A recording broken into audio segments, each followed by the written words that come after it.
Bonjour, ravi de vous retrouver dans une nouvelle capsule, toujours avec le droit des contrats nommés, mais cette fois-ci avec le fameux contrat qui n'est rien d'autre que le contrat de vente.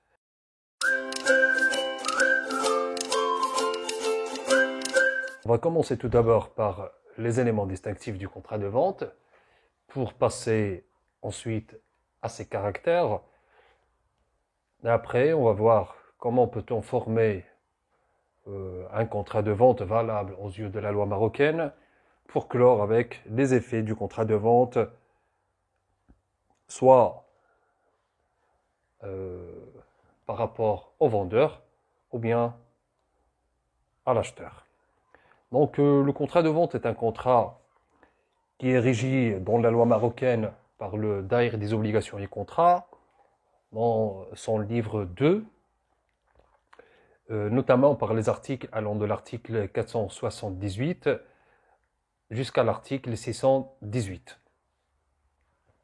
Ce contrat de vente, ou bien le contrat de vente, est défini comme étant un contrat par lequel l'une des parties transmet la propriété d'une chose ou d'un droit à l'autre contractant contre un prix que ce dernier s'oblige à lui payer. Donc le contrat de vente est un contrat qui a pour objet le transfert de la propriété de la main du vendeur à la main de l'acheteur contre le paiement du prix. Donc, quels sont les caractères du contrat de vente? Commençons tout d'abord par le fait que le contrat de vente est un accord de volonté. Donc, on entend par accord de volonté une entente entre plusieurs personnes, deux ou plusieurs personnes, qui s'accordent sur les sentiments réciproques et forment un contrat. Donc, c'est un accord de volonté. Le contrat de vente est un contrat synallagmatique, c'est-à-dire c'est une convention par laquelle les parties s'obligent réciproquement l'une envers l'autre. Le contrat de vente aussi est un contrat consensuel, et ce selon l'article 488 du DOC. Consensuel, c'est-à-dire que le seul consentement des parties, ou bien l'échange du consentement entre les parties suffit seul afin d'avoir un contrat de vente valable sans pour autant être obligé de passer par une procédure spéciale. Sauf quelques exceptions, lesquelles ont été édictées par l'article 499 du DOC et qui concernent l'objet du contrat de vente, c'est-à-dire qu'un contrat de vente qui a pour objet soit un immeuble, soit des droits immobiliers, soit des choses susceptibles d'hypothèque, donc la forme exigée, c'est la forme écrite. Et le contrat de vente doit être enregistré selon les procédures édictées par le législateur, donc cas par cas. Le contrat de vente est un contrat onéreux. Comme on a déjà avancé, le paiement du prix est un élément distinctif du contrat de vente. Donc, pas de prix, pas de vente. Et ce, selon l'article 478 du DOC toujours. Le contrat de vente est un contrat translatif de propriété, c'est-à-dire qui a pour objet le transfert de la propriété d'une chose, c'est-à-dire d'une marchandise, de la main de l'acheteur, de la main du vendeur à la main de l'acheteur. Et ce, selon l'article 478 du DOC. C'est un contrat aussi commutatif, c'est-à-dire qu'on doit avoir un certain équilibre entre les obligations réciproques des parties au contrat de vente. On ne peut pas admettre ou bien envisager un contrat de vente valable avec des clauses abusives.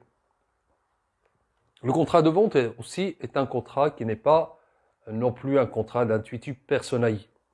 Intuitu personae, c'est une locution latine signifiant en fonction de la personne.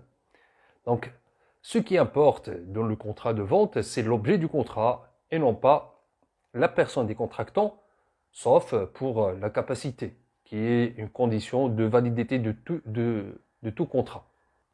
Maintenant, on va passer à la formation du contrat. Comment avoir un contrat de vente valable? On a trois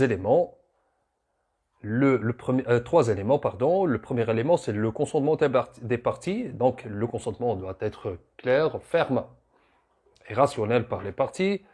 Et on ne peut pas admettre un contrat de vente dont le consentement est vicié par l'une des vices du consentement, soit le dol, soit l'erreur, soit la violence, soit la lésion.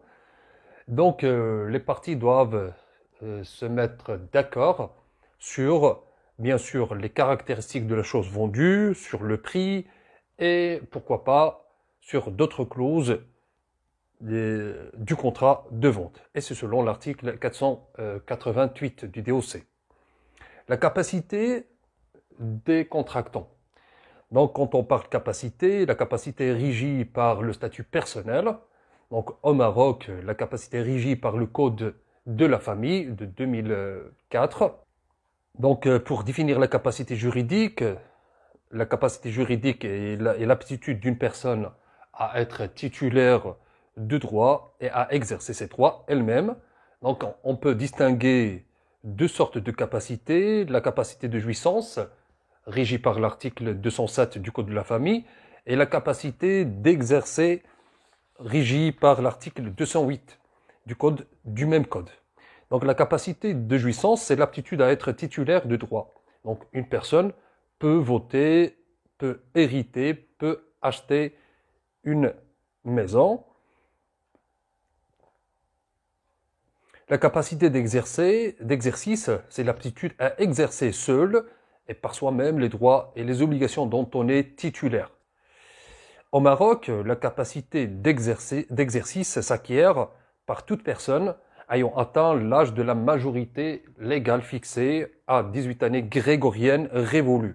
Cette capacité la capacité d'exercice est régie par l'article 209 qui a déterminé l'âge de la majorité. Les exceptions à cette capacité d'exercice, donc le démon, le prodigue et le faible d'esprit, ce sont des incapables majeurs, en plus des incapables mineurs qui n'ont pas atteint l'âge de la majorité légale. Donc le démon, c'est la personne majeure qui a perdu sa raison. Le prodigue, c'est la personne qui dilapide ses biens par des dépenses sans utilité ou futiles d'une manière qui peut porter préjudice à lui-même ou à sa famille.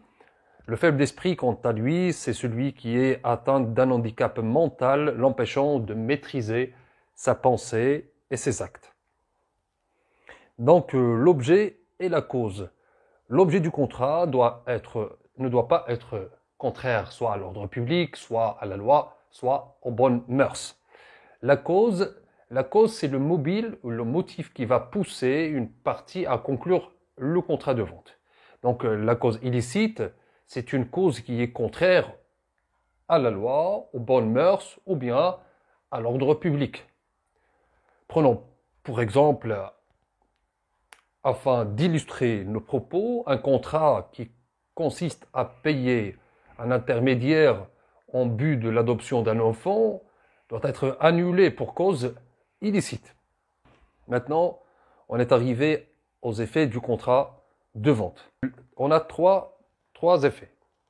Le premier effet, c'est la transmission de la propriété et des risques.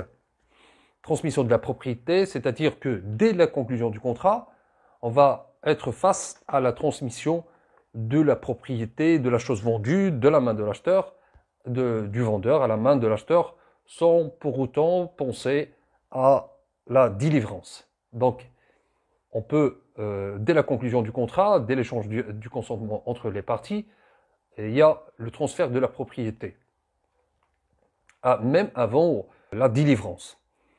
Donc, il y a aussi, avec la transmission de la propriété, on a la transmission des risques qui vont être en principe à la charge de l'acheteur dès l'échange du consentement entre les parties. Et c'est selon l'article 493 du DOC. Les obligations maintenant. Les obligations, il y a des obligations qui pèsent sur le vendeur et des obligations qui pèsent sur l'acheteur. Selon le DOC, et bien précisément selon les articles allant de l'article 498 à l'article 575, il y a la première obligation, c'est l'obligation de délivrance. la délivrance, c'est-à-dire que le vendeur doit permettre à l'acheteur de prendre livraison de sa marchandise. La deuxième obligation, c'est la garantie contre l'éviction. L'éviction, c'est-à-dire que l'acheteur ne peut pas jouir de sa marchandise qu'il a achetée, soit une éviction partielle ou bien totale. Il lui garantit aussi contre les vices cachés. Les vices cachés, ce sont des défauts qui n'ont pas pu être révélés au moment de la conclusion du contrat. Donc, ce sont des vices cachés. Le vendeur garantit l'acheteur contre ce type de vices. La troisième obligation, ou bien le troisième effet, c'est des obligations qui pèsent sur l'acheteur, qui ont été édictées par le DOC dans les articles allant de l'article 576 à l'article 584. Deux obligations qui peuvent être envisagées. La première obligation, c'est le paiement du prix, c'est-à-dire que l'acheteur doit payer le prix qui a été convenu selon les termes du contrat et selon les modalités, ou bien la modalité convenue entre les deux parties au contrat. Il y a aussi l'obligation du retirement. L'acheteur doit retirer sa marchandise, sinon il peut être condamné à payer soit des frais supplémentaires, soit à des dommages et intérêts au profit du vendeur. C'est tout pour cette capsule. Je vous remercie infiniment pour votre attention et je vous donne rendez-vous pour une prochaine capsule. À très bientôt.